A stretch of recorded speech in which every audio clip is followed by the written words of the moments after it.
دوستو 2024 کے انتخابات کو دیکھ کر اور سمجھ کر تو مجھے ایسا محسوس ہوا کہ 1971 کی حالات کیسے تھے۔ پھر تھوڑی بہت سوشل میڈیا پہ پوسٹیں چل رہی تھی، تو جب میں نے سوشل میڈیا پہ یہ پوسٹ دیکھی، سنا ہم سب نے ہیں کہ 1971 میں بہت سارا کچھ ہوا، سیاسی مسئلہ ہوا، تو اس کے متعلق میں کچھ روشنیاں ڈالوں گا، تو پلیز پوری پاکستانی عوام اس کو دیکھیں اور لازمی تمام پاکستانیوں تک پہنچائے۔ 1971 میں شیخ مجیب الرحمان ویسٹ بنگال نہیں، مشرقی پاکستان سے 163 سیٹ تقریباً لگ بھگ جیت چکے تھے، اور موجودہ پاکستان سے ذوالفقار علی بھٹو تقریباً 86-85 ایسے کچھ سیٹ جیت چکے تھے، اور اس کے باوجود ذوالفقار علی بھٹو کو حکومت دی جا رہی تھی، اور وہ شخص شیخ مجیب الرحمان ان کو نہیں دی جا رہی تھی۔ شیخ مجیب الرحمان وہ شخصیت تھے جو فاطمہ جناح کا دائیں بازو تھے۔ فاطمہ جناح غدار ٹھہری، شیخ مجیب الرحمان غدار ٹھہرا، اس کو حکومت نہیں ملی، پھر مظاہرے شروع ہوئے، پھر اس کے بعد مظاہرے شدت اختیار کر گئے اور فسادات کی طرف چلے گئے، مارداڑ کی طرف چلے گئے، اور ہزاروں لوگ اس میں جان گنوا گئے، اور پھر مسئلہ یہاں تک پہنچا کہ بنگلہ دیش بن گئے۔ آج میرے جو ایک کم لیول کا انسان، مثال کے طور پہ ایک عام انسان، مڈل کلاس کا انسان، یہ میرے سوچ بچار ہے کہ پاکستان تحریک انصاف کو 100 سے اوپر نشستیں ملی، جو الیکشن کمیشن نے ایکسیپٹ کی ہے، حالانکہ ان کا دعویٰ اور گنتی کے حساب سے 150 سے اوپر سیٹیں وہ جیت رہے تھے، اور یہ بات تو سب کو پتہ ہے کہ الیکٹرانک میڈیا پر بھی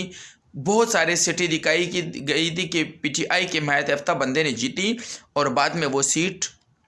نون لیگ کو دی گئی ہے، اور اسی طرح بہت سارے علاقوں میں دیگر پارٹیوں کو بھی دی گئی ہے۔ تو خدا نخواستہ اگر پی ڈی ایم مل کر حکومت بناتی ہے، P D M part 2، Noon League, Peoples Party اور دیگر جماعتیں جس طرح ایم کیو ایم ہو گئی، ایم کیو ایم پاکستان ہو گئی، مولانا فضل الرحمان ہو گیا، اور کچھ چھوٹی جماعتیں بلوچستان کی اور ہیں، وہ بھی ساتھ مل کے حکومت بنا لے۔ حکومت بن تو جائے گی، آف کورس بن جائے گی، لیکن ایک چیز یاد رکھنا پاکستانیوں، اب یہ چیز نوٹ کر لینا آپ لوگ، حکومت بننے کے بعد جب آپ پوزیشن میں بیٹھیں گے، پی ٹی آئی کے آزاد ارکان، وہ لوگوں کی تعداد 100 سے زیادہ ہیں، اور بہت سارے سیٹوں پہ کیس چل رہے ہیں، عدالت چلے گئے، ہو سکتا ہے وہ سیٹیں واپس بھی ہو جائے، یعنی تعداد بڑھ جائے۔ خیر، حکومت تو ان کے پاس چلی گئی، چلو سمجھ میں آتا ہے وہ حکومت کر رہے ہیں۔ یہ لوگ دھرنے، احتجاج اور ہر چیز میں رکاوٹ بنیں گے، تو حکومت نون لیگ کے لیے اور پیپلز پارٹی کے لیے اتنی مشکل ہو جائے گی کہ وہ حیران ہو جائیں گے، جس طرح پچھلے 16 ماہ پی ڈی ایم نے حکومت کی، اور اس پر وہ افسوس کر رہے ہیں کہ ہم لوگوں نے غلط کیا حکومت لے کر۔ اگر ہم ان کو خان صاحب کو 5 سال پورے کرنے دیتے ہیں تو آج ہم خود بھی الیکشن جیتنے کے قابل ہوتے ہیں۔ کیوں کہ خان صاحب کے وقت میں کرونا آیا، خان صاحب کی وقت میں یوکرین جنگ ہوئی، خان صاحب کے وقت میں تیل اوپر چلا گیا، خان صاحب کے وقت میں بہت ساری چیزیں تھیں جو پوری دنیا میں اوپر چلی گئی، لیکن ہم اس پر الزام، جس سیاسی الزام ہوتے ہیں نا، وہ تو حکمران پہ ہوتا ہے، تو سیاسی آواز حکمران پر، خان صاحب پر ہم ڈال کر حکومت جیت سکتے تھے، کیونکہ اس سے پچھلی جو گورنمنٹ تھی وہ نون لیگ کی تھی، تو وہ سستائی کی حکومت تھی، حالانکہ خان صاحب اس کے مقابل میں دگنے مہنگے تھے، لیکن جب 16 ماہ کی گورنمنٹ پی ڈی ایم کی آئی تو خان صاحب سے دگنا 20 سے بھی زیادہ مہنگائی ہو گئی، تو یہ ان کی رکاوٹ بن گئی جیت کی۔ تو پھر یہ لوگ پھر پچھتائیں گے، اور اسی طرح پھر ایک دوسرے کے دست و گریبان ہوں گے۔ تو اس سے بہتر یہ ہے کہ ہم سارے پاکستانی آج یہ عہد کرتے ہیں اور یہ وعدہ کرتے ہیں، یہ ملک ہمارا ہے، یہ وطن ہمارا ہے، اس ملک کا ایک فرد ہر فرد ہمارا ہے،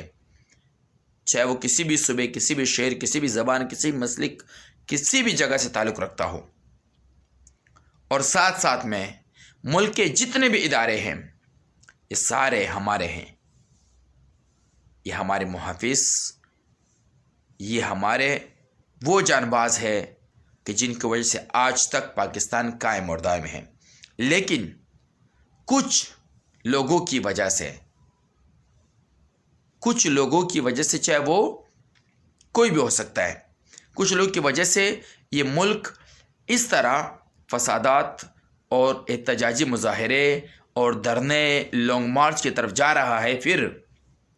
کہ پورے 5 سال میں یہی دھرنے رہیں گے کہ نون لیگ اور پیپلز پارٹی کی PDM پارٹی کی حکومت چلنے نہیں دیا جائے گا، تو نقصان کس کا ہوگا؟ پاکستان کا ہوگا۔ تو اس سے بہتر ہے کہ جس کی بھی حکومت آنی ہے دوسرے کو 5 سال انتظار کرے اور ایک دوسرے کو ایکسیپٹ کرے۔ اگر آزاد امیدواروں کا جو PTI کی حمایت یافتہ آزاد امیدوار ہیں ان کے کوئی گلے شکوے تو دور کر دیا جائے، نون لیگ کے ہے، پیپلز پارٹی کے ہے، ANP کے ہے، MQM کے ہے، جماعت اسلامی کے ہے، تمام پارٹیوں کے دور کر کے حکومت بنا دے، کسی کی بنتی بنا دے۔ تو مین چیزیں ووٹ، نظریہ اور کارکردگی پہ ملتا ہے۔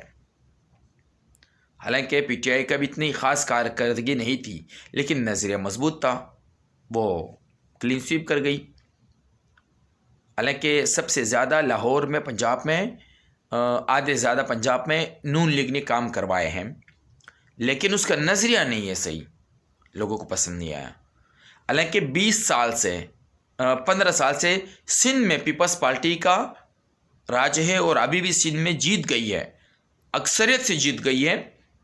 حکومت بنانے جا رہی ہے 5 سال کے لیے۔ حالانکہ کام تو کہیں دکھتا نہیں ہے، لیکن پھر بھی لوگ ان کو ووٹ دے رہے ہیں، اندرون سندھ کے لوگ۔ ابھی شہری سندھ جو کراچی کا علاقہ ہے وہاں سے بھی سیٹیں نکالی ہے۔ تو ایک دوسرے کو قبول کرنا پہلی بات، اور یہ جو میں نے آپ کو شروع میں بات کہی ہے 1971 کی نا، خدا نخواستہ اس راستے پہ کہیں نکل نہ جائے۔ نقصان کس کا ہوگا؟ جو سیاسی لوگ تو ہے وہ تو باہر اپنے پراپرٹی رکھتے ہیں، جو ہم اور آپ جیسے پاکستانی ہے انہیں کا ہوگا، اور غریب گرتے ہوئے چلے جائیں گے، ملک برباد ہو جائے گا، تکلیف میں چلے جائیں گے، نقصان ہوگا، اور خدا نخواستہ کوئی بھی غلط راستہ اپنا لیا عوام نے، لوگوں نے، سیاسی پارٹیوں نے، تو ملک کو کچھ بھی تکلیف ہوئی نا، ہر غریب گھر کے اندر ماتم ہوگا۔ امیر بندہ اپنے پراپرٹی اٹھا کے باہر چلا جائے گا، ہر ملک کو آفر کر رہا ہے کہ آ جاؤ امیر بندے ہمارے ملک میں بزنس کرو، آپ کو نیشنلٹی ملے گی، یہ ملے گی، وہ ملے گی۔ نقصان کس کا ہوگا؟ 80% پاکستان کے مڈل کلاس لوگوں کا۔ تو پلیز مڈل کلاس کے لوگوں ذرا سوچ سمجھ کے فیصلہ کرو، اور ساتھ ساتھ میں جو بھی ابھی سیاسی لوگ ہیں ان سے میری ایک گزارش ہے کہ 1971، 72 اور ساتھ میں پھر نواز شریف خود 3 مرتبہ نکل گئے حکومت سے، 5 سال نہیں کرنے دیا گیا، ساتھ میں اس کو نہیں کرنے دیا گیا محترمہ بینظیر بھٹو کو، تو یہ حکومت چلنے دیا جائے، پھر اس کے بعد پورا سب کچھ سامنے آ جاتا ہے۔ کیونکہ میں آپ کو ایک چھوٹی سی مثال دیتا ہوں، ویڈیو لمبی ہو گئی۔ ہندوستان میں، پوری دنیا میں سب سے بڑا ملک ہے، جمہوری ملک ہندوستان، آج تک